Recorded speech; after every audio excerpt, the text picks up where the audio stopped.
hit by heavy flash floods, flooding closed roads, disrupted subway service and flooded basements in the New York City area as dangerous and life-threatening rainfall overwhelmed the concrete expanse during the Friday morning commute. A month's worth of rain, more than 4 inches, fell over parts of Brooklyn in just 3 hours Friday morning. Intense rainfall rates of 1 to 2 inches an hour were falling across the New York tri-state area and were expected to continue through Friday evening. New York Governor Kathy Hochul declared a state of emergency for the New York City area as torrential rain floods roads, basements, and subways. The National Weather Service warned of a considerable flash flood damage threat across New York City. Water on the tracks suspended subway service for multiple lines in Brooklyn. The weather forced the closure of a LaGuardia International Airport terminal as flight delays mounted. 8.5 million people were under flash flood warnings in the New York City area. Floodwater spilling into subways caused major disruptions to subway service on 9 train lines in Brooklyn, the New York Metropolitan Transit Authority announced. Heavy rainfall was also flooding basements in New York City Friday morning,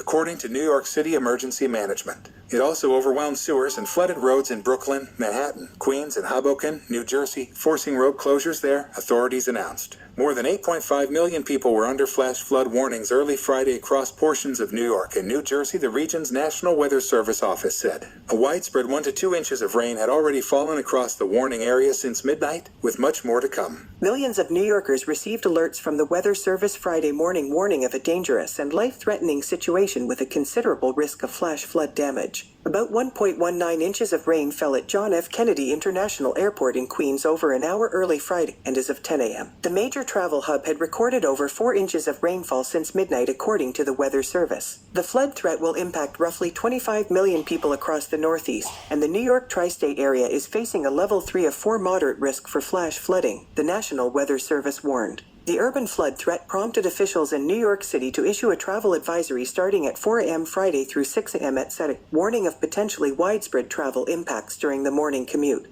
We urge New Yorkers to prepare for heavy rain and potential flooding throughout Friday and Saturday morning, NYC Emergency Management Commissioner Zach Iskall said. All New Yorkers need to exercise caution. If you must travel, consider using public transportation and allow for extra travel time. And if you must drive, do not enter flooded roadways. Central New Jersey northward to Manhattan, Long Island in New York and into southern Connecticut and the Hudson Valley are expected to see the highest amounts of rain. Meanwhile, neighboring cities of Philadelphia and Boston could see up to 2 inches of rain, while Hartford could collect up to 3 inches or more. Overall, widespread rainfall totals between 2 and 4 inches are expected, but those totals could increase to between 5 and 8 inches in some areas. Timely and effective evacuation of people and properties from flood-prone areas is a viable approach to reducing flood risks. But core to this approach is making available an effective early warning system coupled with flood forecasting measures. Do take care of your neighbors in case of flash floods. Try to share the resources and keep yourself calm till the arrival of recused teams. Climate change is the biggest enemy of all countries and all civilians in the world.